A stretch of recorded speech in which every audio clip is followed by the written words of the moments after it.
Yes. Welcome into another episode of Triple B, aka Buzzer Beater Banter. Yes, I'm glad it's called that because I love saying Triple B, having the show be the Triple man. B. It's just Triple B. Good. It's just a good vibe. Acronym, bro. Yeah. Acronyms always have a good vibe. I love acronyms. Like the Bros Who Think podcast is the BWT pod. We have Bros Who Binge BWB. We have this one, the Triple B, Anime Talk AT, Manga Melee Double M. Like I love, if you can tell from our show names, I love good acronyms to call a show. I think it always sticks for when you're doing a show. But this is episode 10 of Buzzer Beater Banter. Super excited. Sorry about not getting to last week. We had some scheduling issues with some guests, and it just didn't work out. But this week, we have a jam-packed week for you. But starting today, today's guest is none other than the Locked On Pelicans podcast host, Mr. Jake Madison. We're going heavy into the Pels, heavy Pels talk. This will be a heavy Pels week because our second guest, I'm not going to announce it until we do it just because I don't want to have that situation happen again. Yeah, don't jinx nothing. But later this week, we should have another Pels guest for the second part, of the week's episode. So, big Pels week, but we're trying to get the Saints guest as well. And then working on getting a Ragin Cajuns Baseball guest to talk with Nick about the Cajuns and college baseball in general. Real quick, I'll introduce you before I do that. Joining me as always, my co-host, the other host of this show, Mr. Nicholas Sherman. Nick, how you doing, brother? Doing all right, brother. Can't complain, man. What'd you do this weekend? Did you have a good weekend? Yeah, actually. So, something some of these folks might not know about me is that in a past life, I went to college for film and videography, and I took a little pro bono contract for a friend of mine. Oh, okay, nice. He's a game developer, a board game developer, and he's doing some play testing. My fiance, who's a photographer, and I, a videographer. Y'all did some filming together. As a matter of fact, I was gonna tell you before we got on air, but might as well tell you now. I actually bought a new camera as a result of that shoot. Huge for what we got planned. Facts. And listen, I mean, because I was getting this camera that I have, I've been having it for like 7 years. Yeah, you're telling me how it's just not compatible. It's not compatible. I've got like look, I'm not bragging. I spend money on good film equipment so I can do a good job. Facts. My camera, and we hope it lasts a long time. Like this, and my camera is like a $400 rinky-dink piece of crap. I got to get a better camera, so I just went. I dropped a dime on a. Hell yeah! Fuck yeah! And see, that's the good thing about it. Like, if you spend the money on the equipment, you will not have to spend money on equipment for at least. At minimum, if you buy like a good camera, a good mic, a good mixer, you should at least have it for 3 years minimum. Yes, yeah. The camera I bought came out in 2018, and people are still saying it's the best camera under $1,500 in 2024. Exactly. So, I mean, like, that's a camera that lasts. It's a camera that lasts, and I mean, the lenses last forever. I mean, if you buy good lenses, they'll just last. So, yeah, no, I'm super stoked, and I mean. Hell yeah. Glad you had a good invest. It's good to invest in myself a little bit. Yeah, man. It feels anytime you do something for your dream, it feels great. It feels good. But man. I'm gonna shit on you real quick because how are you a film guy and didn't watch the best movie damn near of the year and the best science fiction movie of the 2000s, of the entire 2000s, Dune Part 2. If you watched it over the weekend, be sure this upcoming Thursday to check out our review of Dune 2. Myself, Adam Schubert, and Lil Reg reviewed it on the Bros Who Binge podcast. Shameless plug. But Nick, it was great, man. I know you like sci-fi movies. You like Star Wars. So you gotta watch Dune. I don't know what happened with that. As I missed the first one, and then like I don't know, man. It feels weird going. It's like low key. Without this movie, you don't get Star Wars. Star Wars is a rip-off. I don't want to say that because George Lucas made something special. Without heavily influenced. Without the Dune novel, we don't get Star Wars. We don't get Star Trek. I mean, the Dune novel. Well, I don't know about Star Trek. I can't say Star Trek because Star Trek is really original. Like, yeah. But I'm saying like. You're saying without that property coming out, people wouldn't have trusted sci-fi. Got you. Well, Star Wars is based on the story. A lot more, yeah. Sci-fi was a lot more of like a a dark, depressing thing. It dark, was depressing, like what the world we don't want the world to be. You can basically thank Dune and RimWorld for modern giving sci-fi. us. I go on about this forever, but yeah, you need to watch the movie. I need to watch it's great. The movie. It is freaking great. So be sure to check out that review. But this is Triple B, but for Beater Banter. You're here for sports talk. Let me give you the docket for today. Of course, the main stuff. We have Jake Madison coming on the show to talk Pelicans and all things Pels, as well as the games for this week. After Jake Madison, we will have Nick's college baseball corner. The Cajuns had an interesting weekend. I know the LSU fans were in on the Cajuns fans on Twitter. Shout out to our guy Ragin Review. He was getting it. He was getting after it. Yeah. Well, no. I'm saying he was getting it from the LSU fans. He takes it and throws it back. He takes it and throws it. Facts. Also, real quick, want to shout out the women's team, the Ragin Cajuns softball team, so huge, having a huge win against Oklahoma. That's the number one team in the country. You cannot overstate. They broke the longest winning streak in the country. Mm-hmm. That is a huge, huge deal, mm-hmm. and they should be celebrated as such. Congratulations to the Ragin Cajuns. Anything else you have to say? Because I'm gonna clip this one. Because shout out to the Ragin. Have you seen anything from the team this year, or is it time for us to jump in? What? Because I know they have some of those, like Sam Landry returning, who's a dog. Yes, yeah. I mean, you got a bunch of returning stars. You got a bunch of. I mean, look, we've said it forever. Mm-hmm. UL softball just finds talent.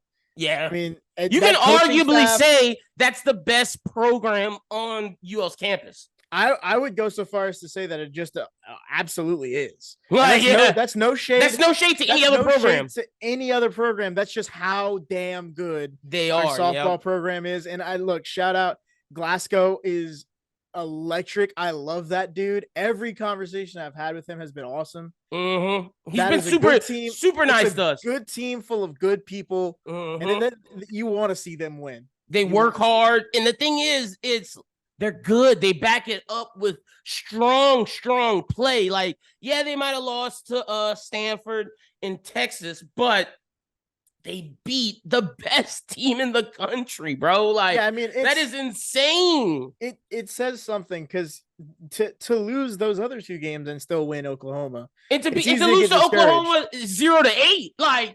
They lost earlier and they bounced back and won in 8 innings. After losing to Liberty the day before on Sunday, literally earlier that day on Sunday, 1-7, they said, F this, we're batting down the hatches and we're going to get the dub. And that's something I've noticed a lot of out of Jerry Glasgow's teams. We haven't seen them lose a ton. Mm-hmm. And typically when they do lose, it's to teams where we say, well, if you're going to lose to a team, the Floridas, the Oklahomas, the whatevers. Mm-hmm. Yeah, they don't lose Sunbelt games. But when the streak is wild. The streak is continuing. When they lose games, they bounce back. Takes them off. Yeah, they get pissed. Mm-hmm. And they fight harder and play harder, and that's a team. I mean, I love watching that team play softball. Mm-hmm. Me too. So shout out to the Ragin Cajun softball team. Just wanted to do that. All right. Also in the docket, we will be talking NCAA football. NCAA football 2025. The new game is coming out, so Nick and I will talk that. But we would have opened with that. But we got to open with the NFL because there's so much news on top of the salary cap stuff. Let's talk about some of the news. The biggest one we've seen is Russell Wilson let go by the Denver Broncos. So they didn't like Russell Wilson so much that there's a $85 million, you heard this correctly, $85 million cap hit. That goes to show how much they didn't like them, but also, Nick, that goes to show how much the salary cap increase allows teams to do stupid shit like this. Correct. And you can directly point this exact moment back to about 9 months ago when Sean Payton was like, you don't get a second floor office, Russ. You're not part of the coaching staff. He never liked them. You can trace the line from that moment to right here where we are right now. Mm-hmm. Sean Payton said, I will pay you $85 million to leave off. To leave. Okay, but also I'm gonna defend Russ a little bit. I think Sean Payton never went into that season and never gave him a chance. Exactly. I think he was like, no, I don't disagree. I want my own quarterback. That's how Sean feels. No, 100%. He's like, I want my own quarterback. And I'm not even so much so that they tried to make Russ sign away his injury money thing. And they were like, if not, we're going to bench him. He talked to Brandon Marshall about that. They were like, Brandon Marshall was like, they basically extorted you. He was like, I mean, for the most part. Like, and good on Russ for standing his ground. Yes, absolutely. He came in there as a cornball with let's ride Broncos country. But now he's leaving almost like a sympathetic figure to where I want Russ to succeed because the way Sean Payton did him is so dirty. I want him to get the final laugh. He's Mr. Unlimited dead cap. Where do you think Russ? Where do you think the best place for Russ is? Me personally, Russ should go to Pittsburgh, where great defense. You have Mike Tomlin, one of the best coaches in the league. You have weapons. Mike Tomlin will not let you feel the wrath of the media. He will shield you. Yeah, Mike Tomlin will. And he'll fight for you. He'll put up with that nonsense. Now, here's my thing, though. I think Russ, you could say what you want, but I mean, the second floor office proves he has a little bit of an ego. But see, I think he needs to drop that shit. He needs to drop that shit. Let me preach it to you. So I have two places I think Russ should go. I think Sean Payton showed him. It humbled him. Like, yes, Sean Payton did him dirty, but I think Russ realized I might have got too egotistical, and he's gotten back into like his roots of because I listened to that Brandon Marshall interview. He wants to win. He wants to show people why he's good. He doesn't want people to think, oh, I'm this bad player. Like, no, he wants to get into the grind. So I think Pittsburgh, because there's a coach like Mike Tomlin who he can connect with, and who'll take a chance on him like that. Take a chance and allow him to be himself, maybe not give him a second floor office, but allow him to be himself, allow him to do the right things. And Russ shows he can win if he has a good defense, has a run, has loose things. That's the first spot. Second spot, and I know this is different than, than having Mike Tomlin, who is a great coach, players guy. But I'm going to say the Patriots is the second option. New coach Gerard Carmichael. They have a great defense. They have weapons. Gerard Mayo, not Gerard Carmichael. I'm thinking of the actor. Gerard Mayo, I'm assuming he's going to try to continue the Patriots way, but do it his own way. I'm sure there's things that he's a defensive guy. I mean, that he didn't like. He's a defensive guy. He wants a quarterback that can make the right reads, that can make the throws when necessary, not necessarily have to be a game changer. And Russ has game changer in him, but he can be a game manager for sure. Yeah. I think the Patriots is the secondary best. I like the Patriots more than the Steelers. Yeah. Ooh, interesting. Okay. Based Those on what you just described, I'm not mad at either. I like the Patriots better. Now the time for me to be honest, I think he ends up as a veteran backup. Oh, see, I don't think so. I think he still has some starter left in him. I think there's four teams. I think there's four teams, and it's based on Caleb Williams in the draft. So Atlanta is a team that he could go to. I don't want him to go to Atlanta, not only for the Saints thing. I think the pressure would be too much, and I think Atlanta's expecting a savior, and I think it's gonna wreck him. Well, so, I think aren't the whispers right now is that where Justin Fields is gonna end up? That's what that's why it's an option. So another Tampa Bay, because if Baker might not go back if Mike Evans doesn't go back. Yeah, well, it's funny you mentioned that. Actually, I just saw something about that. And Baker's Mike Evans and the Bucks. Mike Evans and the Bucks agreed to a 2-year, $50 million contract. Oh, Baker's going back then. Never mind. We can scratch that off. Baker's going back. So we have Atlanta. We have the two places we said already, and then based on Kirk Cousins, I think. The Vikings are an option. No, I mean, here's my thing. I don't know about all that. Kirk Cousins, I mean, look. It depends where he goes. Blaze is gonna chew me out for this. Somewhere Blaze is about to cringe, but Kirk Cousins is a better quarterback right now than Russell Wilson. I'm not okay. So the thing isn't that. The thing is, does Russ want to re-sign to Minnesota because Minnesota wants to pay less, and Russ is cheap right now. Yeah, for Kirk, exactly. Will Kirk go back? And if Kirk doesn't go back, I think Russ is an option. Now, for real, I mean, obviously you got to go chase your bag. I get that, but that's what Kirk's going to do. But turning down an opportunity to play another few years with arguably the best wide receiver in the league.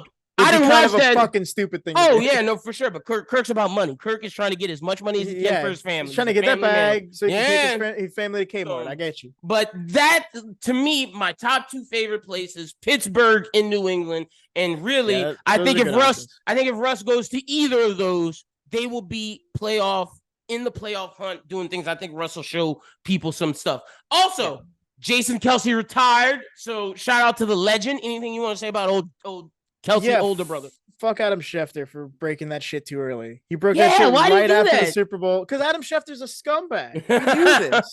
Ben knew this.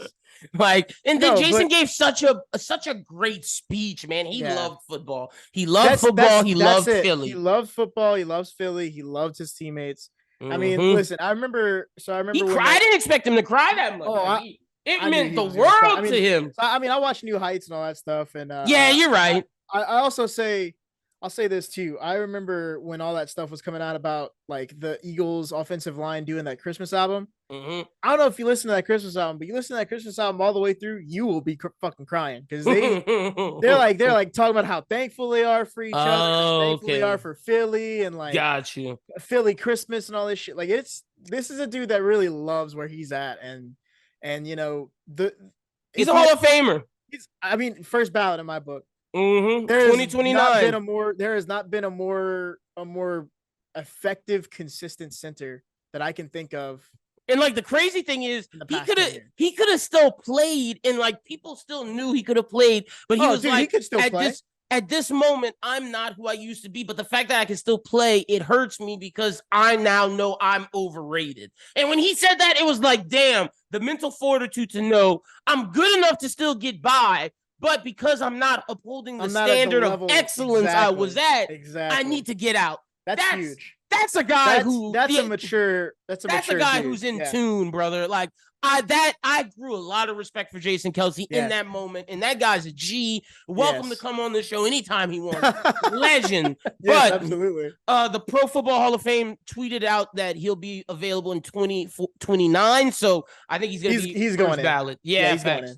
I think he's going to be first ballot. Also, really quickly, want to say rest in peace to one of NFL's most legendary broadcasters, media personalities. Growing up, when I used to watch Sunday NFL Countdown, there were three guys that stick out in my mind. Of course, there were revolving doors like Keyshawn. You had Rex Ryan. You had revolving doors of the second three people, the secondary people that were on the desk. There were the first two and this guy that I'm about to name. Everybody else, it didn't really matter about them.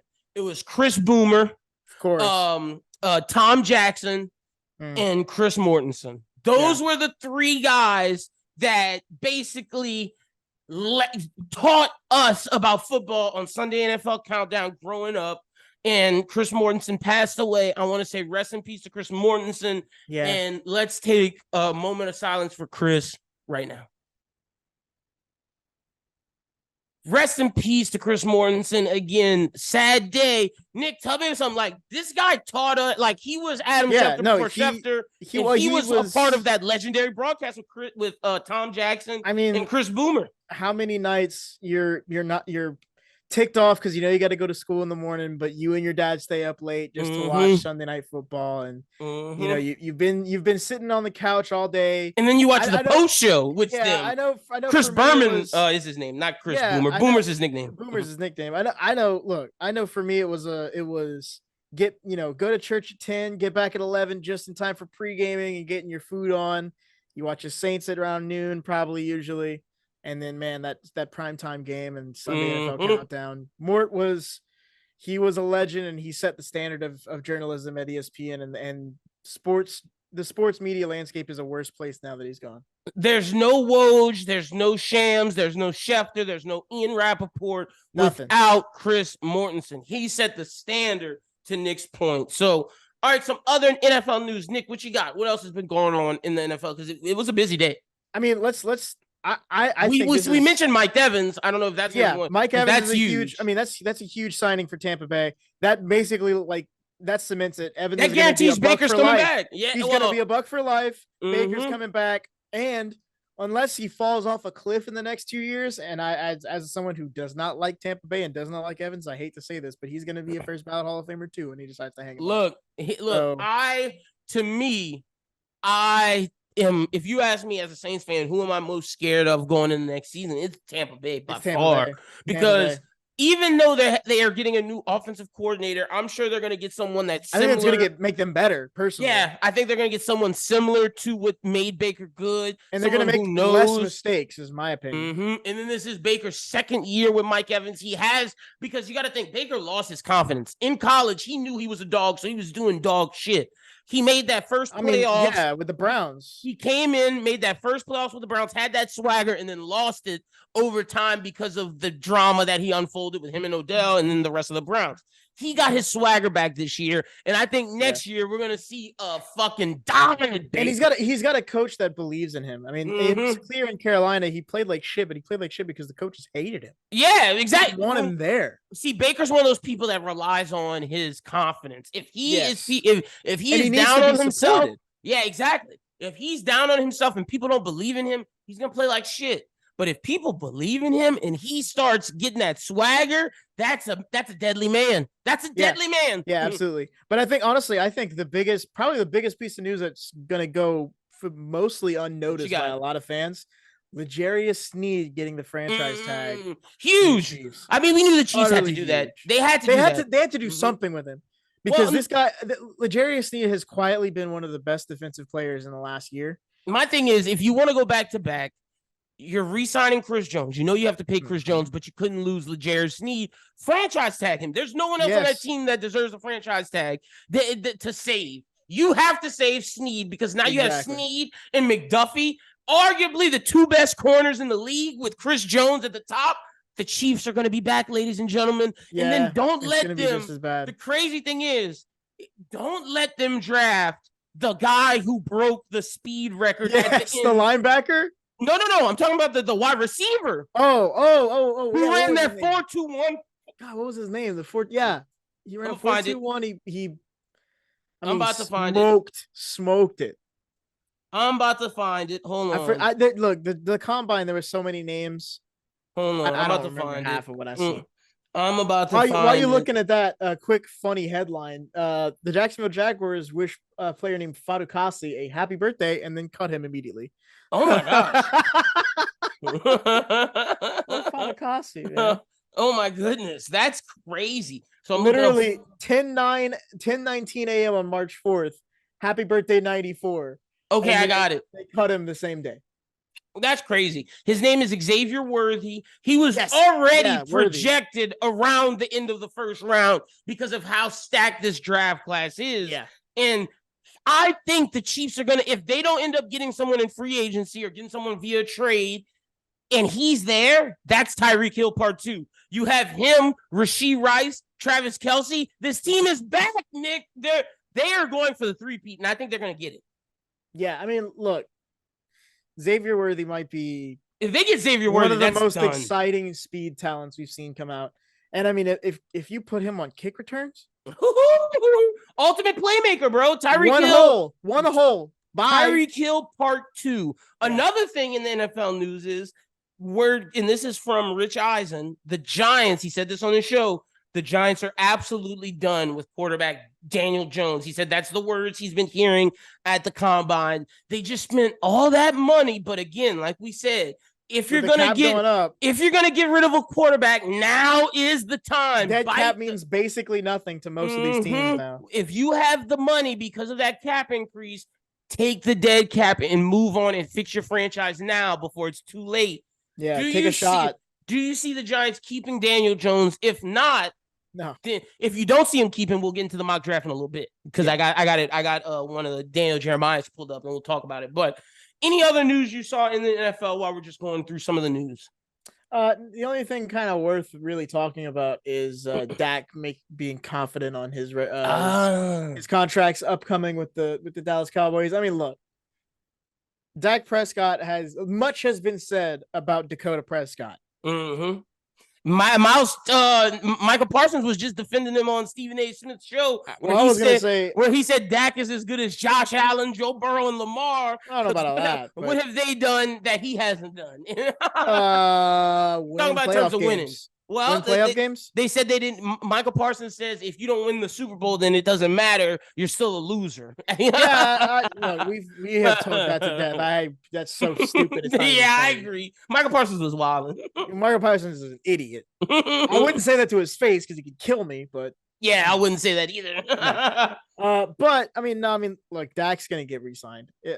Jerry Jones is not gonna let go of unless Trey Lance shows he has some ability. That which look, we don't know. I know you're shaking your head, and rightfully so. But we don't. Trey Lance didn't get as much as I love Kyle Shanahan. I don't think Kyle Shanahan gave him a fair shake.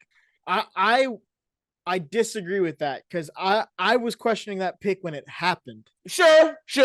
I'm just saying, if this guy, the only way I see Dak not getting re-signed is if this guy turns out to be the real deal, which I think is very slim, but it's possible. I'm not going to rule it out. Sure. Crazier things have happened. Facts. Big facts. Okay, so that's pretty much all the NFL news that's happened. I mean, there were Christian Wilkins. The Dolphins aren't franchise tagging them, so he will be official free agent. That may be someone, if the Saints have some money, I would be interested in them looking at a defensive tackle. But other than that, not real much big news worth discussing. So let's get into the mock draft. We will be covering mock drafts at least once a week, if not once every other week until the draft comes. We'll be looking at different media people's mock drafts, and then Nick and I will make our own mock draft towards the end. So the first draft analyst we're looking at is Daniel Jeremiah. He's one of the best, in my opinion, that covers the draft. I do like Jeremiah's a lot.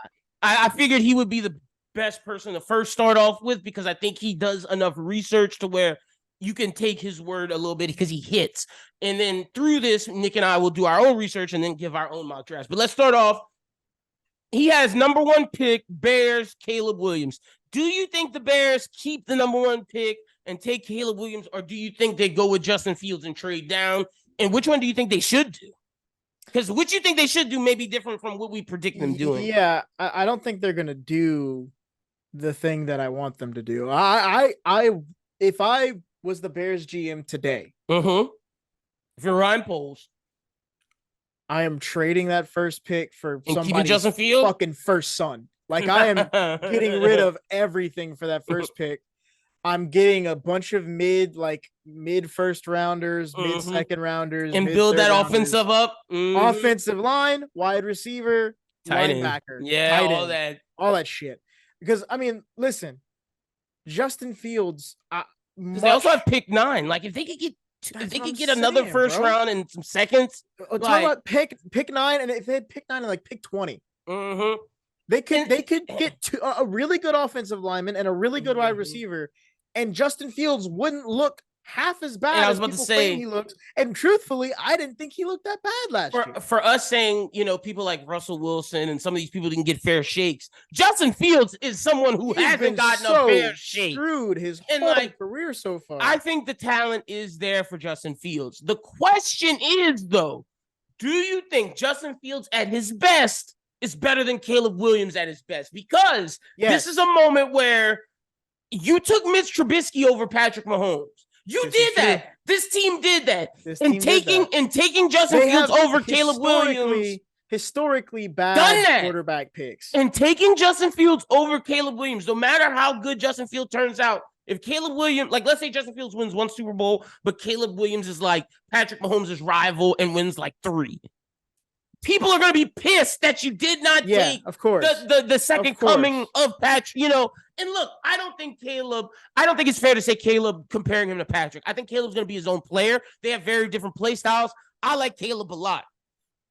In terms of a quarterback, I like Caleb's passing ability more than Justin, but Justin's passing ability, in my opinion, is better than every running quarterback in the like the Lamars and the Jalen Hurts. I think he passes better than them and Kyler Murray. Yes, I agree.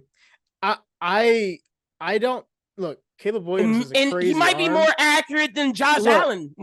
Justin Fields is good. Caleb Williams has a crazy arm, but I don't think he has the decision making yet. I think he's probably if he is gonna make it, he's accurate and throw power. He's 3 years from being ready. But none of that matters if you can't make the right decision. Mm-hmm. And that's the thing. At USC, it was easy. At the Bears, it wouldn't be. Pac-12 schools. You're playing Pac-12 schools, right? It's a really simplified offense. The thing, though, is, Nick, I do believe if he goes... I have way more faith in Penix, in Jaden Daniels. Oh, no, you tripping. Now I'm going to say you tripping, because I was about to say... You can say whatever the hell you want. I'm going to trust the guy that I actually saw throw. That's fair. The guy that said, my 30 games speak for themselves. No, they don't. You were playing against Bo Palilio, who's going to be a freaking insurance agent next week. He played great. Look, I'm going to say this. I think Caleb Williams has and I'm saying CJ, I'm thinking of him. CJ Stroud. I think Caleb Williams, if he goes to the right team like CJ Stroud did, I think he can have that type of impact year one. I do. I think Caleb is the best quarterback in the draft. I think if Caleb Williams gets picked like 23 or 25 or whatever to some late round team that's already got a good coach and a good system around him. Yeah, sure. No, I'm not saying. Look, if Caleb Williams went to the Falcons, we would be shitting our pants. No. Yes. Don't say no. He's gonna throw 3 picks Caleb in his first Williams, game. Right? Book it. 3 picks in his first game. If Caleb Williams goes to the Falcons, me and Nick will be in Saints hell until we get a quarterback, because that man, him and Baker, will be smacking our ass around. Lyn, if Caleb Williams goes to the Falcons, I'm gonna buy us tickets to the first game against the Falcons and the Saints. All right. And I'm buying us tickets. If he throws more than 2 picks, I'm buying next game tickets. You buying the next game? Yeah, that's fair. That's fair. I got you 100%. 100%. You got a free Saints game out of it. 100%. Okay, so do you want the Bears to keep Justin Fields? Do you think they will? No chance. Yeah, no fucking chance. I don't see them that poverty ass franchise. They cannot make the right decision. And see, I think Caleb's the best quarterback of the two. But I think Justin is good enough to where you don't have to trade for Caleb. I think if you trade back, get you Marvin Harrison Jr., Brock Bowers, get some linemen in the second round. I think if you do that, you will see Justin Fields shine. I think Justin Fields has the potential to be better than Kyler Murray and Jalen Hurts. I'm not going to say Lamar, because Lamar is up there with Pat, Josh Allen, and Joe Burrow as the best quarterbacks. To me, Pat is 1, Lamar, Josh Allen are tied. No. Pat's 1, Joe Burrow's 2, Lamar and Josh Allen are tied at 3. I think Justin Fields could take that 4 spot from Justin Herbert. I do. I think CJ Stroud's there. I tell you what, I was going to say, CJ Stroud's great. Stroud's better than Justin You're Herbert. right. You're right. I think scratch that. CJ Stroud's that number 4 spot. That's trying to take it from Joe Burrow, Josh Allen, and Lamar. But I think Justin Fields could take the 5 spot from Herbert. Listen, I think Justin Fields could easily be a top 10 quarterback if you put him in. I think he could be top 6. Yeah, that's what I'm saying. I think he could be top 6, and that's why if I'm the Bears, long term, I'm saying let's build the best team around this guy, because if we get Caleb, it's going to take more to do. So I don't know, but I do think they take Caleb as well right here. Number 2. Daniel Jeremiah has Washington taking Drake May. Now, you see, you want to talk about the guy not throwing. This guy didn't throw either. And I'm way less confident in this guy than Caleb. I'm not very confident in Caleb Williams just because he talks big game and then he says he doesn't need to throw. At least he has the game. I have not heard, seen, hide or hair of Drake May. Drake May be the next Zach Wilson.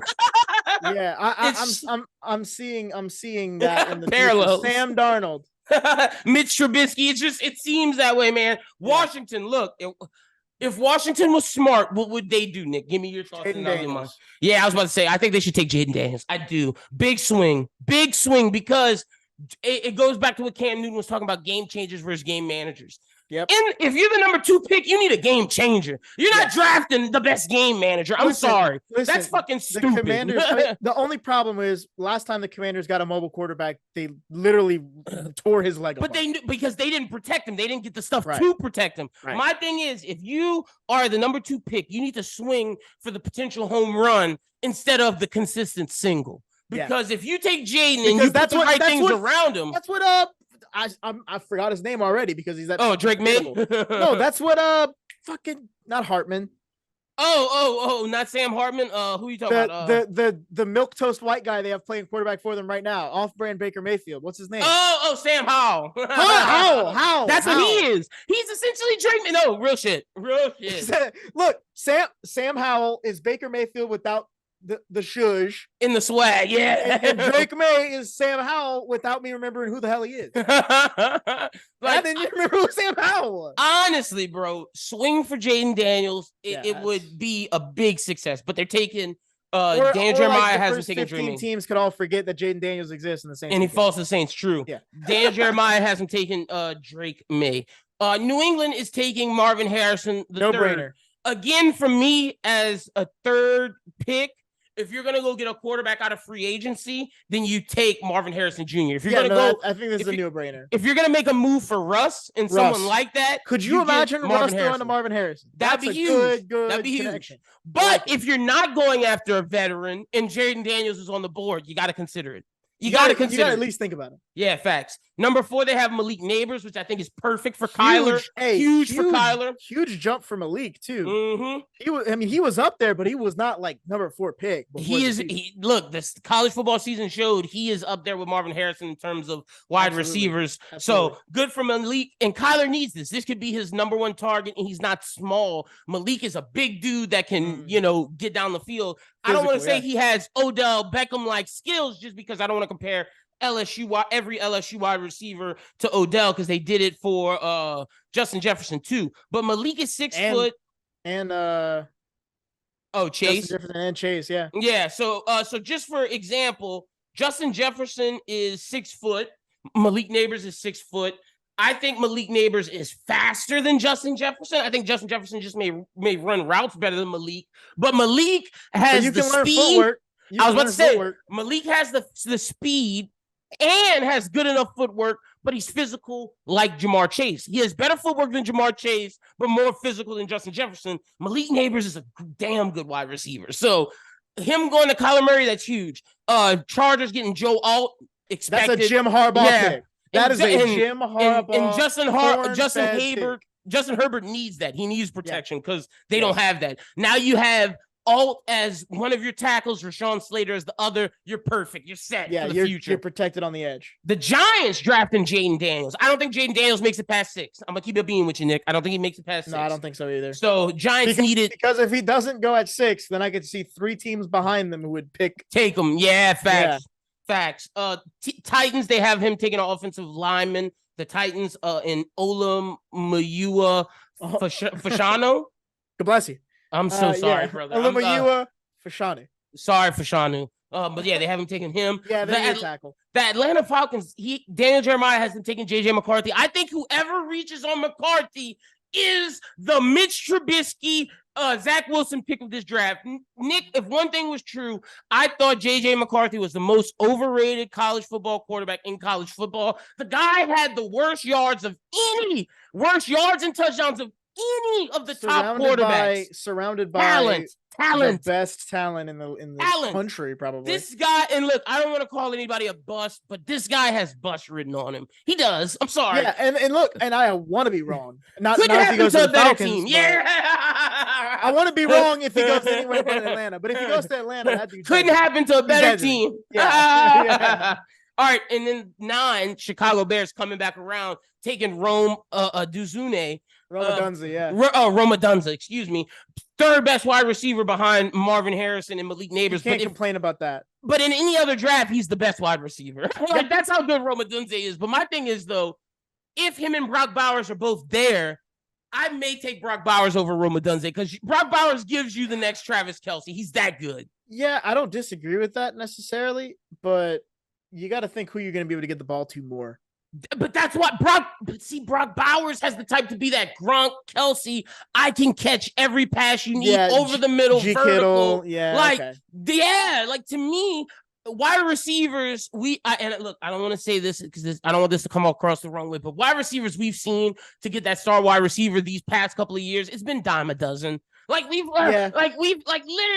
we had Justin Jefferson, Devonta Smith, Jamar Chase, CeeDee Lamb, T. Higgins. You got 2 number 1 wide receivers on the Eagles and AJ Brown and Devonta Smith. Like we can go through every team and talk about star receipt. Like we found Puka Nacua in the back half of the draft. Like so. Puka Nacua was out there grilling some freaking burgers. That's what I'm saying. You can find you can find star wide receivers in the 2nd, 3rd, and late first rounds of drafts. You cannot find the next Travis Kelce or in the back half of the draft. To me, I'd go Brock Bowers if I'm the Bears. The Giants, they have them taking the Jets, you say? I mean, the Jets. Excuse me. What are you looking at this? Because you can pronounce his name. What do you think? Go ahead. Taliesin Fuaga. So the Jets taking offensive line. They plug and play right tackle. Yeah, Aaron Rodgers won't keep Aaron Rodgers ACL in the right spot. Yeah. Facts. Minnesota Vikings taking Dallas Turner, the edge rusher. They need that with Danielle Hunter replaced Danielle Hunter. Yeah. Jared Verse, edge rusher going to the Broncos. Interesting. If I'm the Broncos, I might go get offensive line for the next quarterback. But that's what I would do too. Me too. But I digress. The Raiders taking Terrion Arnold, the cornerback from Bama. The Raiders are so interesting because they need everything. Like they're 14. They kind of need everything. Yeah. So I don't know. Now the Saints, he has us taking J.C. Latham because Trevor Penning hasn't worked out. That's heartbreaking because we're wasting a pick to replace a pick we messed up on. Yeah. How do you feel about that? What would you want to see the Saints do? Do they have to go J.C. Latham? They got to go line. They got to. So they are replacing Penning. They don't need a guard as much as they need a tackle because they have guards who can move. Now they have guards who can move to tackle, but we don't have a lot of tackles. That's the thing. A lot of tackles. Yeah, it seems like we have to take. And look, I mean, it's if Trevor Penning develops, then we have a secret weapon. Then we have star. You have both. Yeah, but it just sucks that the Saints can't go after a big name in pick number 14. Instead, we have to go after just an offensive lineman. Not that there's anything wrong with offensive linemen, but I feel like the Saints need skill positions either on the defensive side or the offensive side of the ball. It's just we're in that. Is that I would love to say that they could go like safety or linebacker. But they're not. We're not. I wish we would. That's replace Mike Thomas because Brian Thomas II is there. If Brock Bowers is at pick 14, if Brock Bowers is there at pick 14, the Saints should go after him. Like, I'm so serious. Yeah, I haven't seen people. They have him. They have Jeremiah him falling all the way at 18. I don't understand. People have Brock Bowers falling due to his interviews. They said he's been a horrible interview guy. Horrible. But I'm gonna. I doubt Gronk was very good on his interviews too. Facts. I'm gonna zoom through the bottom half because we've gotten out of the top 14. I'm gonna zoom through the bottom half, but stop at interesting teams. So the Colts are taking Nate Wiggins, cornerback. That's not really that interesting to me. Seahawks taking Byron Murphy, the defensive tackle. They do. Jacksonville taking Quinyon Mitchell, the cornerback. They need that. Yep. The Bengals. Now, if the league lets Brock Bowers fall to the Bengals, if Joe Burrow has Jamar Chase, T. Higgins, and Brock Bowers, brother, the Chiefs are in trouble at that point. Like, that's the only offense they can go toe-to-toe with. Oh, my God, bro. If Joe Burrow gets that, he's getting the championship. And if he can stay healthy, well, that's what – but see, to me, if J.C. Latham's there for the Bengals, that's who they should go with over Bowers. Yeah, facts. I agree with that. All right, the Rams are taking Jackson Powers Johnson, the offensive lineman from Oregon. Pittsburgh going, you can say it, Nick. I don't want to butcher his name. Troy Fatanu. Troy Fatanu, which they need to protect whoever they're going to bring in. The Miami Dolphins, you go ahead, Nick. That's another one. Laiatu Latu taking edge rusher, which they need. The Eagles are taking Ennis Rakestraw Jr., the cornerback from Missouri. I think the Eagles should probably try to look to replace Jason Kelce, in my opinion. Yeah, offensive line at least. Yeah, or if there's a good center, maybe swing for it. But if not, I understand because Bradbury may leave, so you get Bradbury's replacement. Yeah. Houston. If Houston gets Brian Thomas Jr. to pair with Tate Dell. Wait. Forget what we said about Cincinnati. CJ Stroud and the boys are going to be a problem in there. Look, to me, if Cincinnati makes that move and if Houston makes this move, forget Ravens, forget Bills. Forget all those other teams. And forget everybody in the NFC, by the way. Forget Patrick Mahomes' new rivals are CJ Stroud and Joe Burrow if those people go to those places. And you'll because Brian Thomas probably won't see another NFC Super Bowl for the next 5 to 10 years. Oh yeah, no, it'll be a minute because it's gonna be between those three guys because CJ's can score with Pat and so can Joe. And the thing is, CJ already has Tank Dell, who's their speedster, Tyreek Hill type. Not necessarily a number one. He could be the number one receiver, but he's kind of small to where you use him as a gadget guy to where you can have him do a bunch of different shit. That's why you got Nico Collins. And I was about to say, Nico Collins is, but if you get Brian Thomas Jr., he's a true number one. He is a true number one. To where now you have those three, or again, if Brock Bowers falls there, anything for CJ Stroud, that would be amazing. Dallas Cowboys going to get Tyler Guyton from Oklahoma, the offensive tackle, which, I mean, they need with Tyron Smith going to free agency. Packers going to get Cooper DeJean to add to their cornerbacking duo because I feel like they are fed up with Jair Alexander's bullshit. So I feel like this is the Jair Alexander replacement. Jeremiah says it well. He just feels like a Packers player because he can play any position in the secondary. True.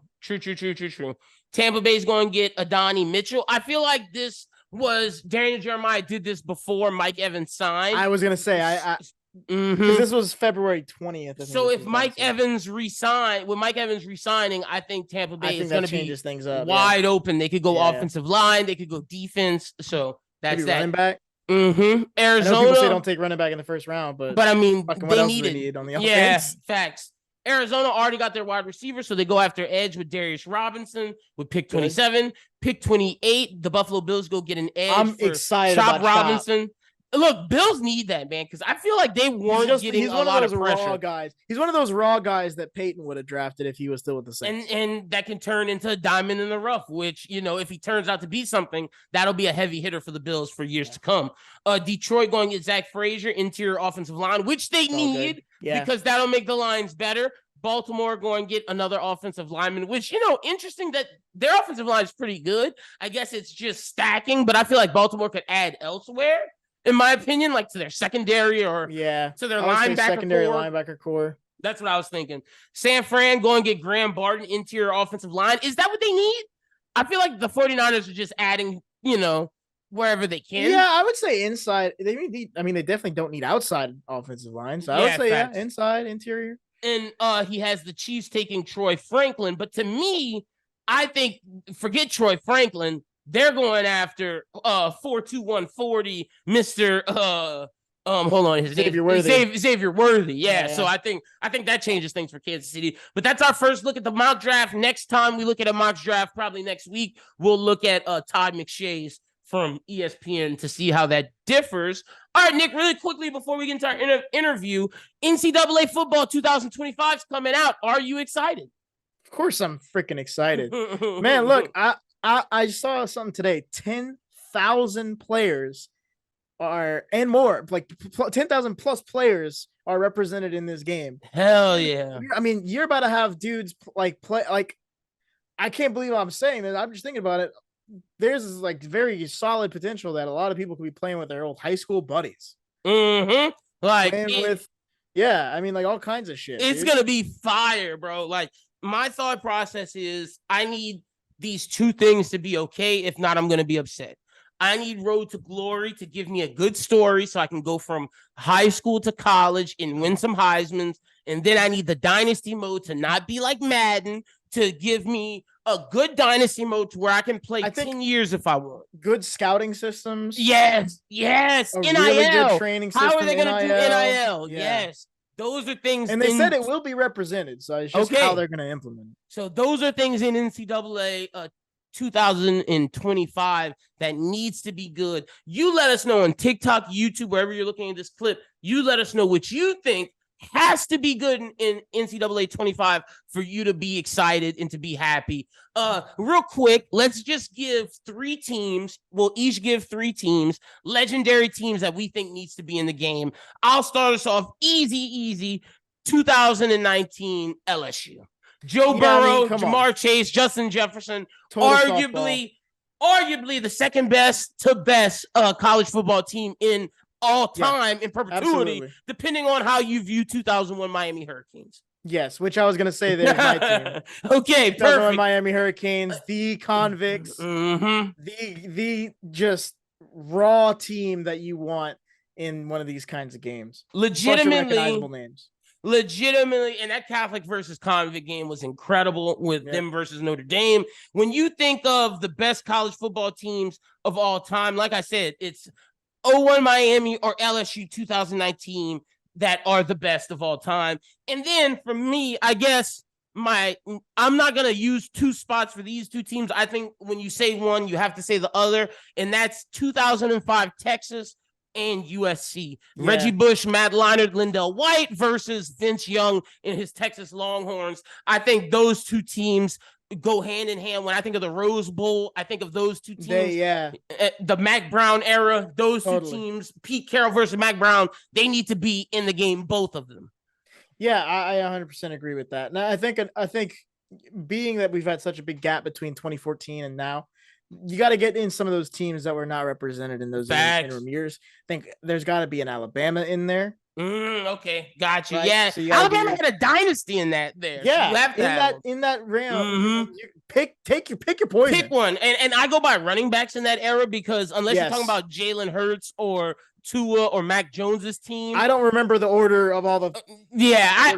I know in order. Like AJ McCarron's is in there somewhere. Yeah, I don't know about those packs. I know it goes Jalen Hurts, Tua, Mac Jones, but if you're talking before, it's either the Trent Richardson, Derrick Henry, or Mark Ingram. And I would go with the one year that Derrick Henry and Mark Ingram were on the same team. Oh, that's a good Bama And if squad. you consider the fact that happened in college football, with Alvin Kamara, I think as like practice squad. Yeah, because that was before you moved to Tennessee. You got to understand that's the team you pull out when you really pissed at somebody and just want to run their ball down their throats and take 3 hours to finish a game.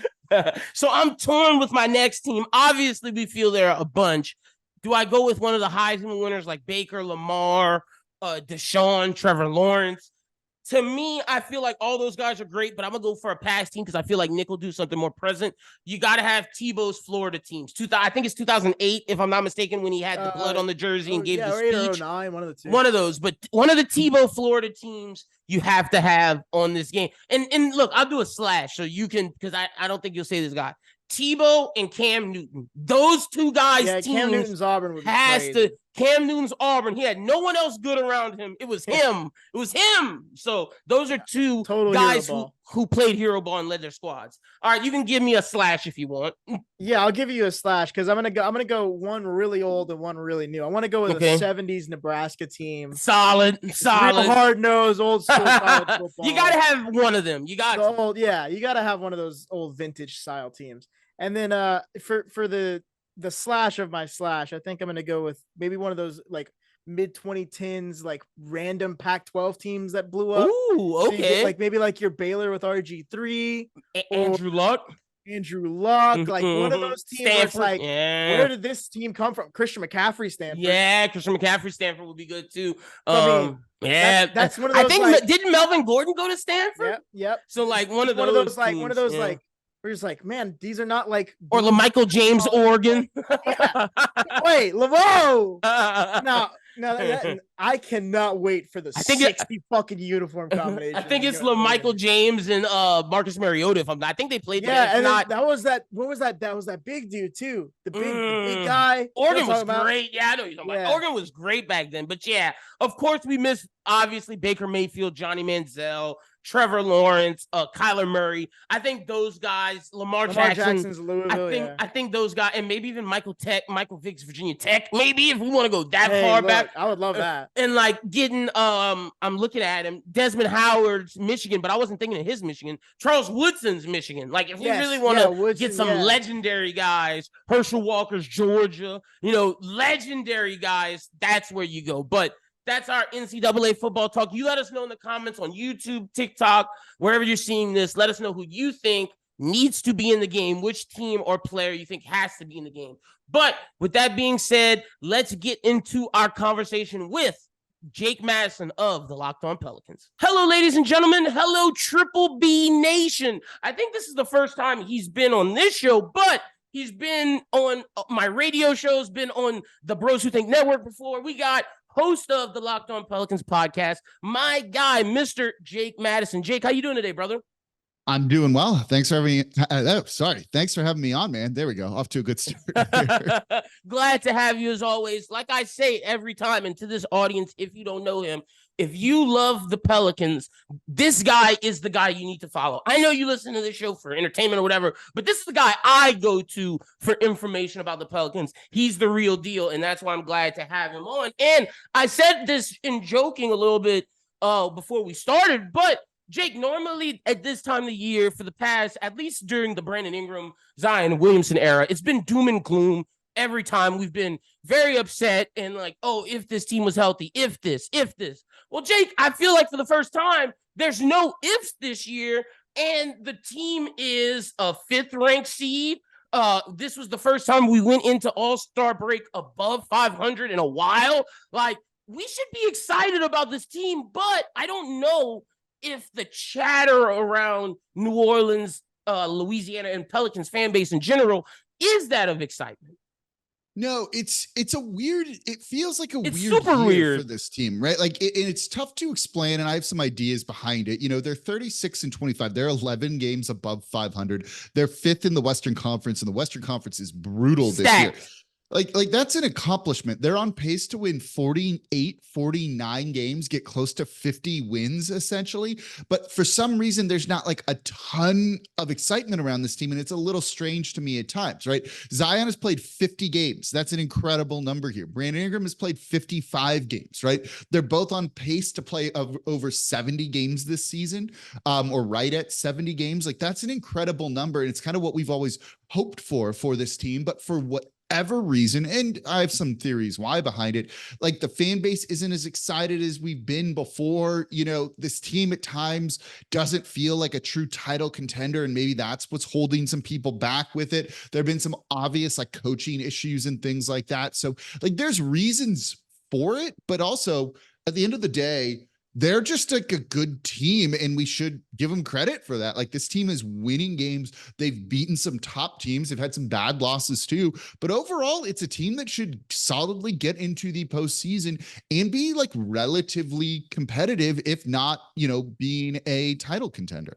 And see, you took the words right from out my mouth. It's like, we've always been, oh, if Brandon Ingram could play with Zion, if Brandon Ingram could be healthy. And it's like, no, they're doing it now, and they're finally playing together. We're winning games. It should be excitement here, but I think due to some of the lulls within the season, and like you said, some of the coaching things that have happened, some of the rotation, just it's felt weird. And let me ask you, because before the season, when I was back at the radio station, we said if Zion Williamson's played between 55 and 65 games, that's a win.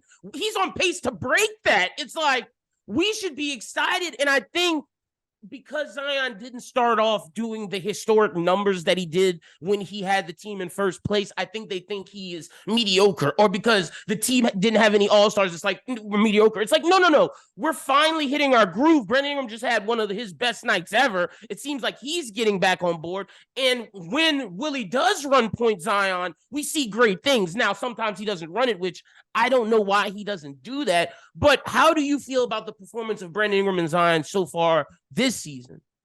You know, that's, I think, some of the reasons why people have been less excited about this team. Like when you watch them, you know, when you've watched them this year, and again, they're 36-25 when we're recording this, you know, I don't feel like they're reaching their full potential, which is both a good, it's both a good and bad thing, right? You look at a team like Minnesota, and they're good, right? Like they've been top of the Western Conference all season long, but do they have room to grow? And I'd argue no. A team like the Sacramento Kings, kind of similar-ish record to New Orleans. You know, do they have another gear that they can get to, or is that team kind of maxing out its potential? And I think it would be a yes when you look at them. So you don't want to be maxing out your potential if you're the 5th seed, right? Like that's a good thing from that perspective, that, well, if this team ever figured it out got it all together, could they compete for a top 4 spot in the Western Conference and have home court advantage in the first round? And you could argue like, yeah, they would. And that's a really great thing. The problem though is they're not living up to their potential, and that's disappointing. Then you have those games like the loss to the Chicago Bulls, let's say, right? Or losing to the Miami Heat, who's a good enough team when Jimmy Butler is ejected, and maybe they should have been able to take advantage with that. We've seen multiple games where they go into the fourth quarter. They're actually 0-15 in this, where if they're losing by double digits going into the fourth, they can't win the game and they can't get over that hump. And you have all of these things that are just like, oh yeah, this team ain't it. It's, I think, what a lot of people are feeling. Now, not every team needs to win the title every year, right? You look at this as maybe a stepping stone to greater success next season, but you start to get into the salary cap of it. You start to look at the tweaks they would need to make to the roster to do that. And maybe it doesn't feel like that step is as easy to come, or because we've been here before in years past, making the playoffs without Zion Williamson playing the whole year against the Phoenix Suns. And then they kind of fell flat on their faces last season without Zion, right? It's, as you said in the beginning, doom and gloom. So they have kind of history working against them too, that they've done this before where they look good and then the next season they just completely fall on their face. That's happened repeatedly. Happened in Anthony Davis era too. This season has only made playoffs in consecutive seasons like 2 or 3 times, and it hasn't happened in an exceptionally long time, right? Like they just have a lot of bad history working against them, and that's not, they've only done it twice in franchise history. One time was the first 2 years here, and they haven't made the consecutive playoffs since the 07-08 season, then the 08-09 season, right? You're like, it's 15 years ago was the last time they made the playoffs in consecutive years. That's draining on a fan base, I think, right? And I think that's why, like, you look at this and it's like, you know, I go on Matt Moscona's show in Baton Rouge, which is also here in New Orleans. One of the jokes is, should I get emotionally invested in the Pelicans? Is this the year that like I put my being into them and I let them into my heart here? And I'm like, always like, yeah, they're fun. You should do it. Then every year, right, they break your heart for whatever reason. And at a certain point, you just become callous towards them and you don't kind of buy in. And I think you're just kind of seeing that a little bit this year. And see, I think the difference between this year and maybe years past is, let's just use last year, for example. They made the playoffs, get fallen on their face in Phoenix, like you said. But the thing is, they were not fully healthy at that time. The players hadn't played together. For example, Brandon Ingram and CJ had only played a certain amount of time together. And then if you look at the stats of Brandon Ingram, Zion, and CJ, it's absurd how many games they hadn't played together until this year. I could argue that pre-All-Star break, everything above this time period, was this team getting acclimated? And I know people will be like, Zion's been here, these guys have been here. But if you look at the numbers of them playing full games together, it's eye-opening. And we remember teams like the Miami Heat couldn't win a championship their first year, let alone, and those guys were superstars. These guys, Brandon and Zion, are growing to what they're going to be, and CJ's kind of what he is. But I think the positive we could take away from this is they're finally playing together and they look good together. For the most part. That's a huge thing. Like, don't get me wrong. Them just simply playing games together is like a huge, important thing. And we should be really happy about that, right? Like, let's not discount that, you know, whatsoever, that is a really important thing for them to be able to do. I mean, you mentioned like LeBron and not winning a title the first year, right? Like they won their division. They were the 2nd seed in the East that year, right? Like that was also a team that made the NBA Finals. I don't look at this team as a team that can do that necessarily. So that comparison, bit of a stretch there, my man. for sure. And look, I don't think they'll make the title. But it's to your point, right? Like they also struggled to win games early on in the season. I remember they lost to New Orleans kind of in big time fashion, like early on in the year as they were figuring things out in that first year of LeBron, Chris Bosh, and Dwayne Wade. So there is a period where it takes time to kind of gel and build upon that. But that's where I think you get into some of the coaching stuff, right? And, you know, you look at Willie Green, and I don't think they're going to fire him, nor do I think they should fire him. But there have definitely been some moments where he makes you want to pull your hair out, I think, as a fan, and has made some obvious mistakes. And that's the type of thing that if the coach isn't going to figure some of that out, does that put kind of like a ceiling or lower your ceiling for a team? And it's some of those things where it's like kind of obvious and they still don't make changes. And that gets a little bit frustrating, right? Like you kind of talked about it post All-Star break. And one of the things I've said is, you know, if this team reaches their ceiling and plays to the level that they could play at, they're a really good team. They're significantly better than where they are right now. but it's not a matter of when they reach that. It is a question of if versus when, right? Sure. Because of things that have gone on. And at this point, you only have 21 games to go. There's only so much you can do in those 21 games to kind of figure it out this year before you just straight up run out of time, I think. And that's what's kind of concerning about this year. They haven't given a ton of indications that they will actually figure some of this out. There's promising signs. You mentioned Brandon Ingram, that game against the Indiana Pacers where he was just nearly perfect, right? Is a very good sign of things to come. Willie Green had a quote in that first Indiana game where they gave up 42 points in the first quarter, and he didn't kind of blame it on the defense, right? It wasn't, we need to put more defensive oriented guys out there on the court. It was, our offense is turning the ball over and not making shots, and they're running against us. So we need better offense, and that'll help our defense. That's kind of been the crux problem with Willie Green all season long. So the fact that he acknowledged that in an interview during a game between quarters, I think gives you reason for optimism that they could figure some of these things out. But it is certainly to me a matter of if as opposed to when. And that's something that could hold them back. And I think a lot of people kind of feel that same way. No, and that's 100% fair. I think that's kind of where I'm at personally as a fan. And to your point, no, I do not view them as a title team, at least not this year. It was more so the analogy of them gelling. And to your point about the Willie Green stuff, I think this team, one thing we can say is we found out that this team is pretty good defensively. In years past, the problem was they couldn't defend. Well, this year it's kind of an offensive problem. And I want to ask you, to the point of Willie Green's thing, I think next year more so, because I don't think he should be fired this year either. But I think next year, if this team continues to have coaching issues, you're going to have to start seriously questioning it maybe, because my question is, why don't we see Point Zion more often than not when we know that's the way this team wins and it helps Brandon Ingram as well? Yeah, I think that's it, right? Like they've said, they want to put the ball in Zion's hands more, and then you don't see that on a game-to-game basis. They're really inconsistent with kind of just sticking to some of the things they say they want to do, or the things that we know is going to help them win games. You know, the defense certainly is a big part of this, right? They're seventh best this season. They were top. They were sixth last year, or five last year, right? They were top five at some point during this year. Yeah, and they have been. They were sixth last year. They're seventh this year. There's a good defense here, right? And they're also doing this when you think about it with like a rotating cast of players. How many different starting lineups have they had? How many guys have been in and out, right? Zion has missed games. Brandon Ingram has missed games. CJ has missed games. And no matter who you put out there, you still have a really good defense. And part of that, I think, is just Herb Jones being as consistent as possible. Facts. But they're doing something right there, no matter who they put out there on the court. So that means maybe you do skew it a little bit more offensively. I think right now they're ranked, where'd the numbers just go? Sorry. They're 12th on offense. If you skew a little bit more offensively, could you get that into the top 10? Would your defense drop from 7th to 8th? That might be a trade-off that you make that's still going to improve your team. And it's so trying to find the right balance between offense and scoring and still being able to get stops, even though I do think those two things are really interconnected, right? And I talked about this on my show after the second Pacers game, the one at home that they blew them out. You know, when you go and you make shots, your defense can get back and get set. And this team thrives on forcing turnovers. Yep. You can't force turnovers when teams are running against you in transition, whether that's off missed shots and getting the opponent getting defensive rebounds, or you turning the ball over yourself. That's why it was night and day between that first Indiana game and the second Indiana game. And I love that those were 2 games in a row. So we really can kind of compare them against one another and get more of an apples to apples comparison on things.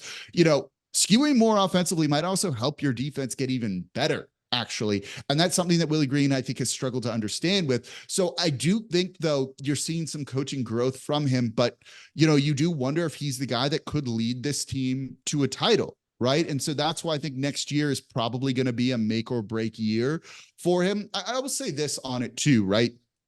Moving on from him doesn't guarantee success, right? The Pelicans tried this.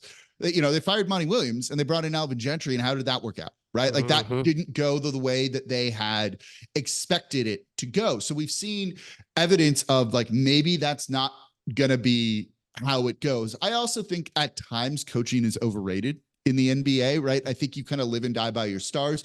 In general, I tend to think there's maybe 5 coaches that make a massive difference, and increase your team's win total, there's probably about 5 coaches that like hold you back. And then there's 20 coaches in the middle that like make somewhat of a difference, but maybe not a significant difference. And Willie Green's probably in that 20 right there. Is he at the top of it or the bottom of it? I couldn't tell you necessarily, but I don't think he's like one of the worst coaches in the league or anything like that. No, I agree with that point as well. Let me ask you, because if we get into some of the minutia of it, I think one injury in particular that really hurt this team has been Trey Murphy. And then with him in a shooting slump, that hurt as well. I think he's slowly starting to get out of that slump now. Antonio Daniels said it in the broadcast. If not last game, it was the game before, where welcome back, young man. He's making shots. And I think that's key for with 4-point Zion and for stretching the floor and getting spaces. Trey Murphy, if he's making shots, the playoff run is a lot longer than if he's not. Well, you're going to need scoring off the bench, right? Like one of the things that New Orleans has thrived upon, and this is something they need to figure out over these final 21 games of the regular season. I think it's 21 games. You know, their starters have not been great together. It's the bench that has gotten them leads, and that works in the regular season, right? Like you can beat up on your depth can be an advantage in the regular season, and you can beat up on teams' second units and go on runs and win a lot of games that way. New Orleans is doing that. Their starters have not played particularly well together as a group, and it's when you start mixing in some of the bench guys that they go on these runs and win games. When you shorten your rotation to 8 guys, maybe 9 in the playoffs, but really around 8 guys, you can't do that, right? Because you're not playing against teams 11th men, 12th men at times, or even 10th men, and you can't go on some of those runs. So your bench now isn't as big of a weapon, and your depth isn't as big of a weapon as it was during the regular season. That's one of the reasons why you saw them struggle against Indiana in that first game. Indiana has a deep team. Their starters struggle a little bit. It's kind of a similar thing to New Orleans, and they didn't have that advantage, and it was a big reason why they were never able to get over the hump and kind of win that game, even though they won the second, third, and fourth quarter. But when you only win them by a point or two and you're down 15 to start, you end up just losing by 10, right? And it's a nice moral victory there. You're not going to be able to do that in the postseason. You need your starters to kind of figure it out, and you're not going to be able to rely on your 10th man in Najee Marshall off the bench giving you like a big boost. But Trey being your 6th guy, 7th guy, like that's it, right? You need that guy to show up. Otherwise, your bench is going to give you problems. And so the fact that he's coming back and making threes and giving them some scoring punch. And look, when you look at the teams you're going to have to go through, you're going to get through them by outscoring them. It's not going to be like a defensive slugfest in the Western Conference playoffs. It's going to be all about offense. So you're going to need that. Trey getting going, particularly against Indiana and 1 or 2 games before that, hitting his threes, getting to the line, drawing fouls, showing off some of the driving ability. I think that's all really important.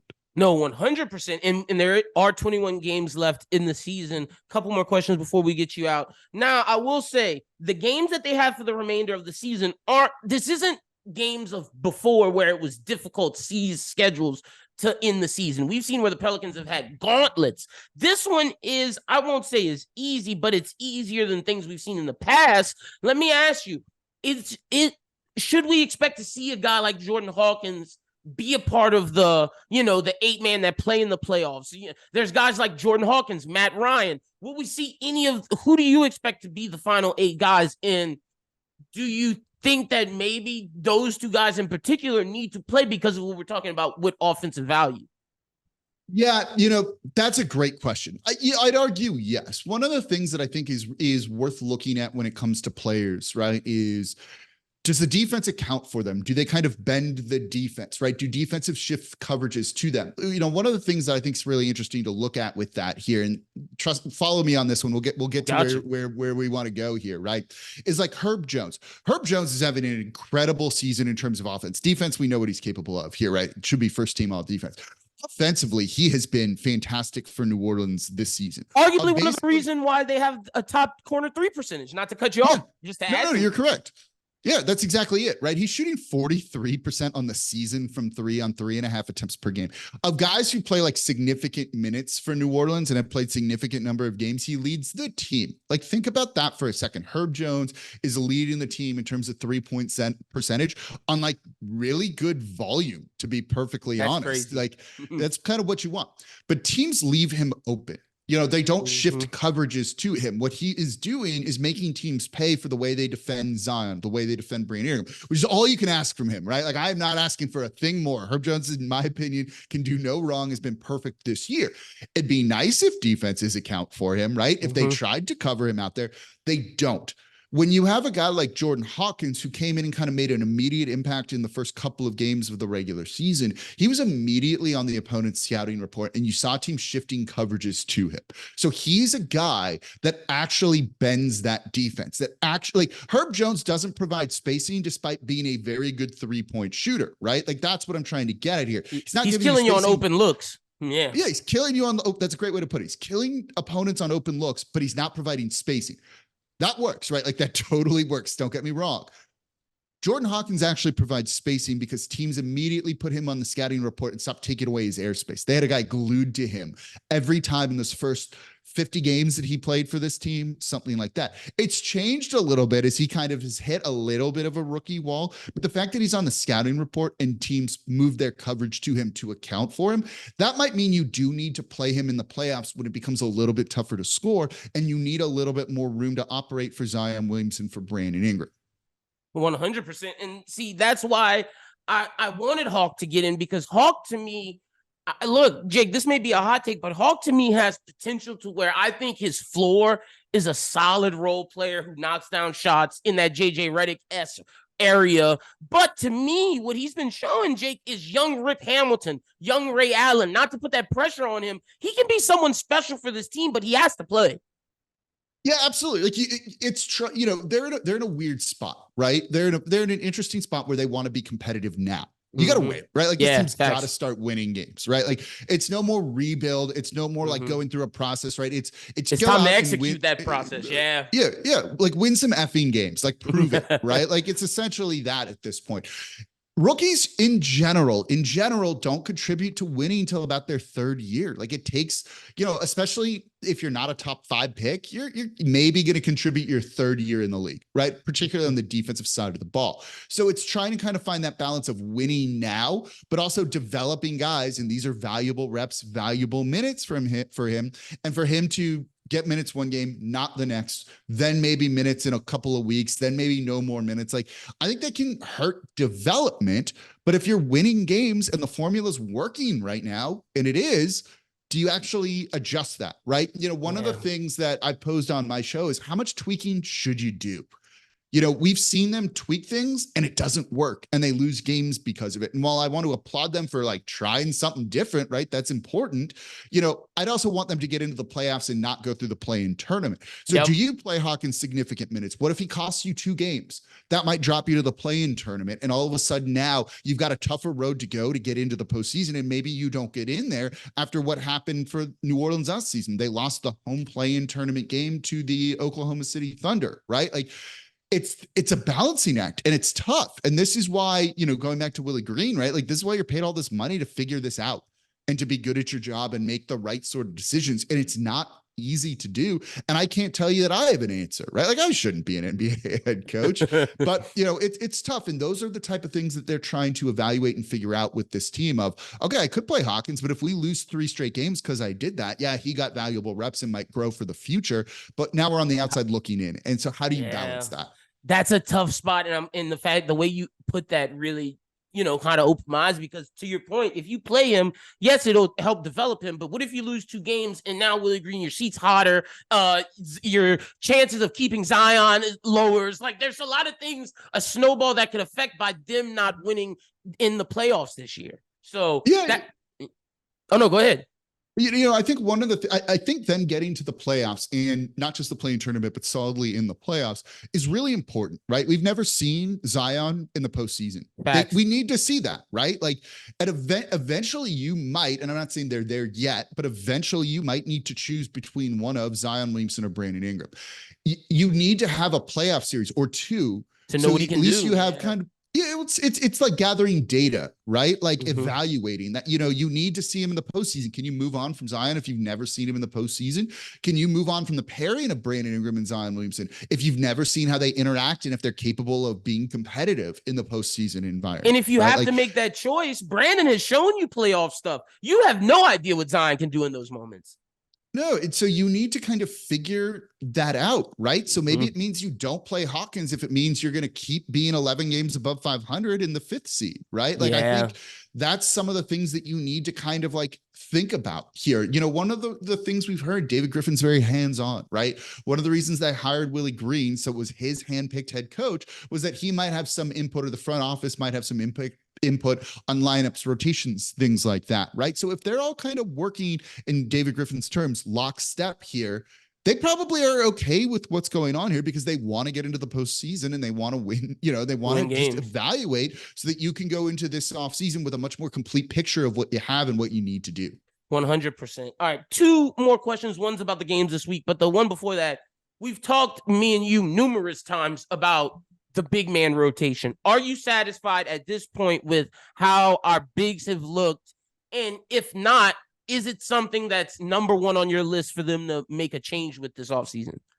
You know, I was a proponent of not trading Jonas Valanciunas at the trade deadline unless you could get an upgrade for him, and any of the upgrades, Jared Allen, Miles Turner, any of those guys, like they weren't going to get one of them at the trade deadline this year. So I didn't want to see them make the team worse because Jonas Valanciunas is about as consistent of a performer as it gets. That said, like I think he's going to hurt you in the postseason. Like I absolutely do. I think he's going to get pick and rolled to death and be a liability for New Orleans, and they're going to have to play small with Larry Nance Jr. at the 5, and that can be good or bad depending on the game you get. We just saw his we just saw a couple games ago how that hurts when he had one of his worst games of the season.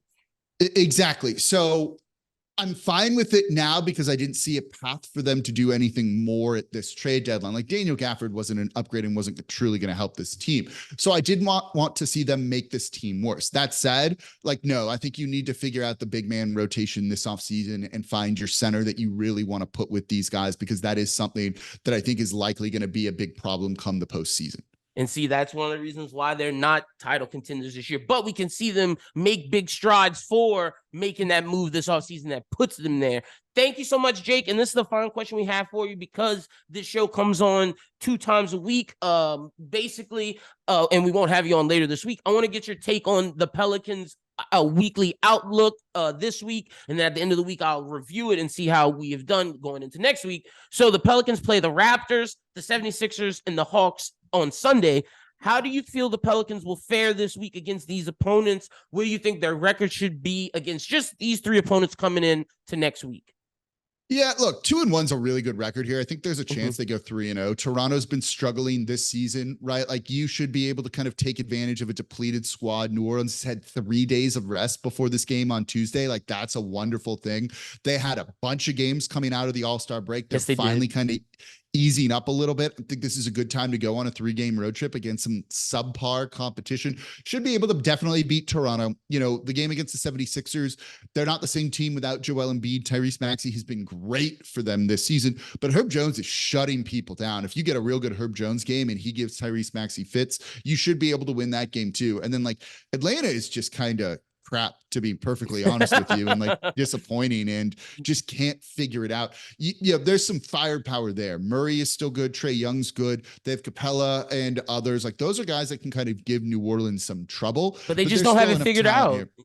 Yeah, they haven't figured out. I mean, look, though, they beat New Orleans in New Orleans earlier on in the season, so you don't want to take that game for granted here, but they have not been good, and losing to them, even on the road, even on the end of a long-ish road trip, would still be a bad loss. So, like, 2-1, I think, is good coming out of this. 3-0 is even better.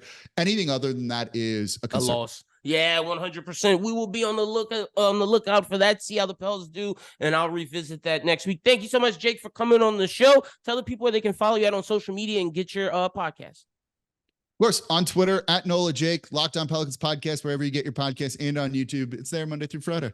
Heck yeah. Make sure y'all go follow Jake. Check out his amazing content. And with that being said, let's send it back to Nick and Lyndon to finish up the show. Want to say thank you to our guy, Jake, for coming on the show. Truly appreciate it. But it's that time of the show where we jump into the diamond for Nick to talk about some college baseball, specifically the Ragin Cajuns. Nick, how did they do this past weekend? They had LSU on deck. They had, I believe, LSU. Who else were the other teams they had?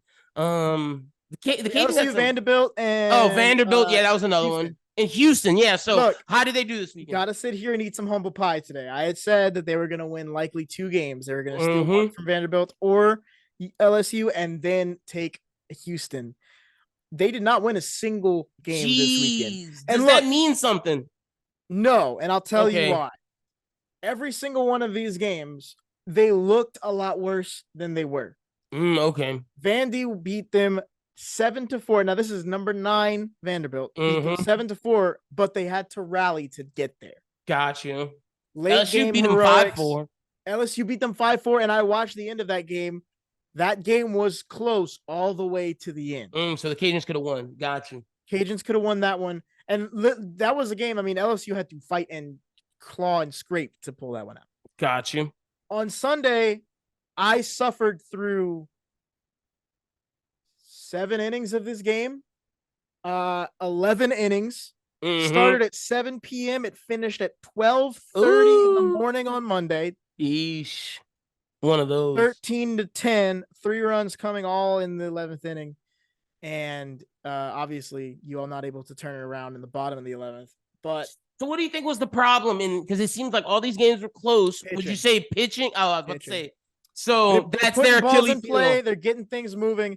Their pitchers are just, a lot of them are really young. A lot of them are out of JUCO. I mean, you got pitchers who prior to this weekend had faced maybe 1 or 2 D1 batters in their career. And now they're facing guys like Tommy White. Gotcha. Okay, so my thought. I mean, you got to give him a little bit of a benefit of the doubt.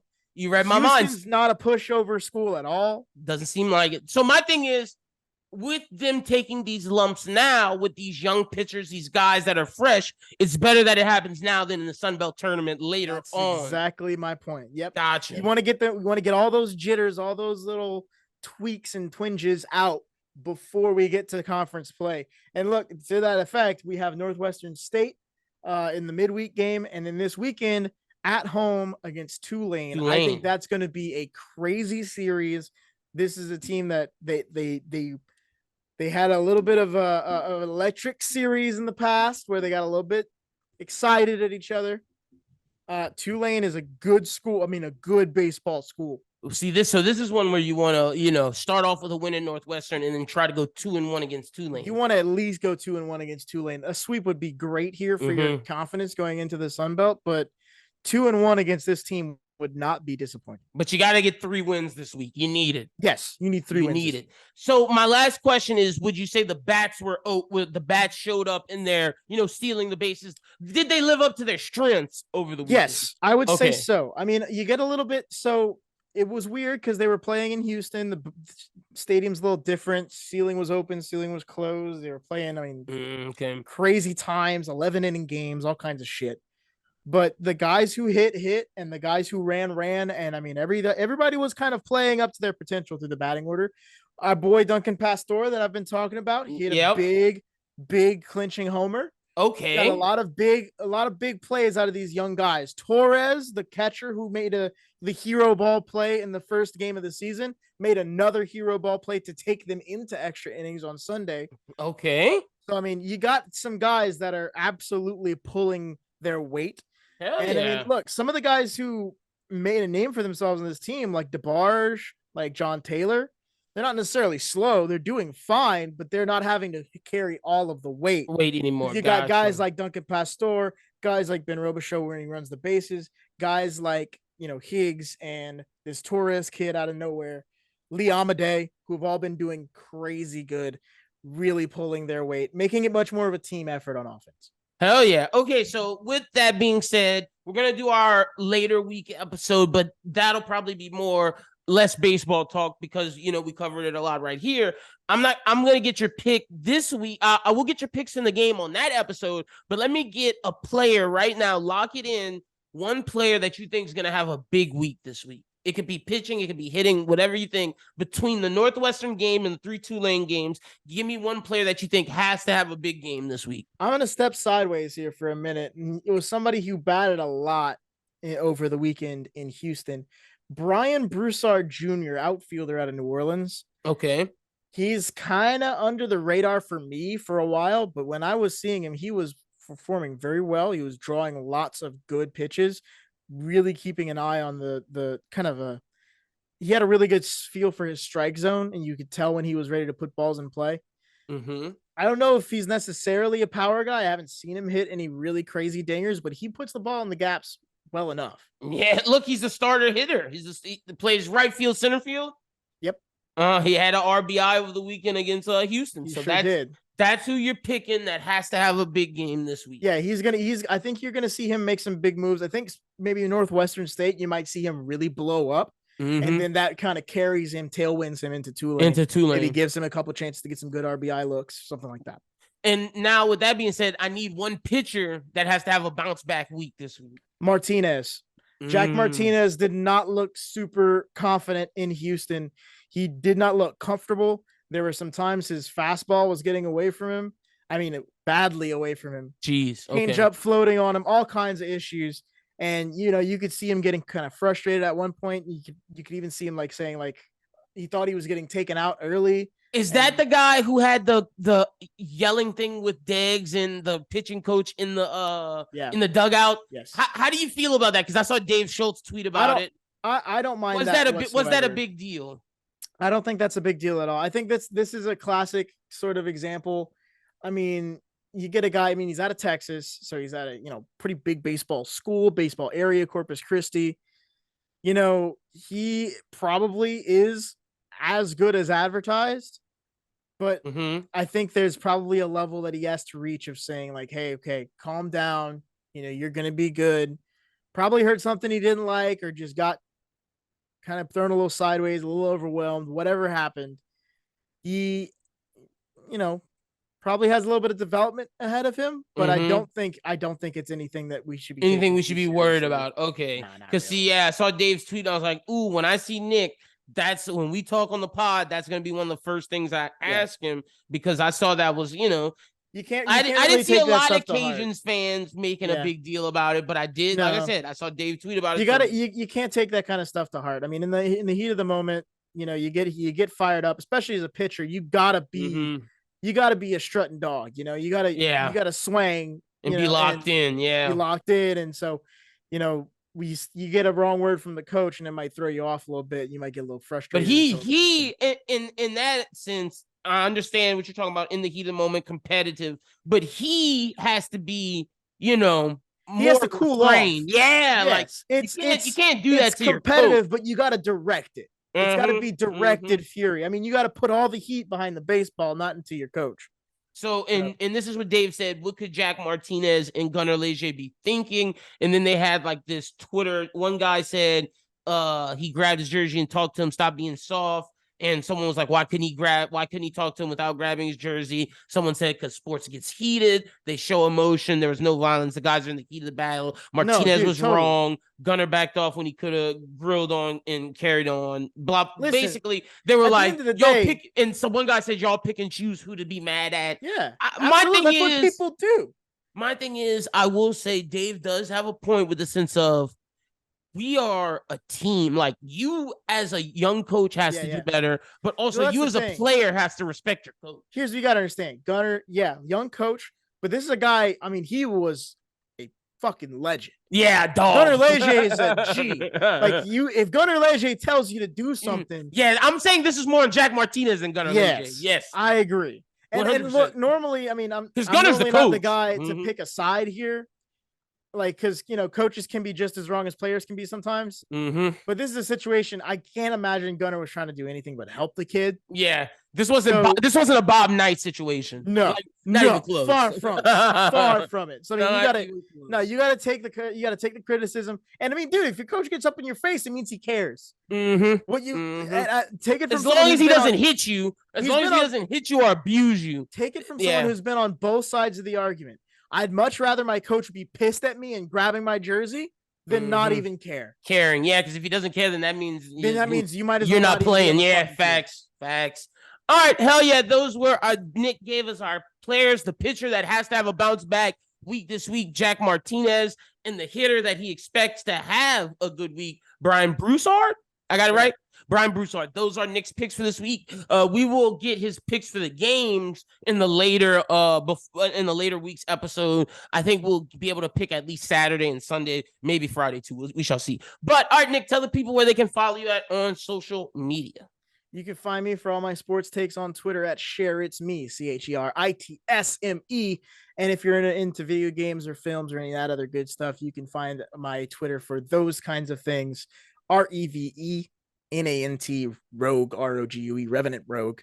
That also links to my Twitch and YouTube and all my other good stuff. Hell yeah. Make sure y'all go follow Nick. Y'all go follow Jake Madison as well. Check out the Locked On Pelicans podcast. Again, later this week, we will have another Pelicans interview. Hopefully, Nick, we have Chris Rosvoglu this week. If not, it'll be next week. And then we're also going to try to get a college baseball guy for next week as well. And then start to get into March Madness because we're almost there. Going to pick our brackets and have a little bit of that conversation as well later this week. But you can follow me at Lyn BWT. Follow Bros Who Think at Bros Who Think. Be sure to check out the Bros Who Binge episode with the Dune 2 review. That'll be out on Thursday. Be sure to check out the Bros Who Think podcast. That'll be out on Friday. Check out the second episode of Triple B. That'll be out later this week. Check out Anime Talk. That'll be out on Wednesday. If you're hearing this now, the One Piece chapter 1109 review is out, as well as the One Piece Admiral versus Yonko's debate is out. We have a lot of content out this week, so be sure to check it all out. But until next time, for Nick, for Jake, my name is Lyndon. You guys have a good one. Until then,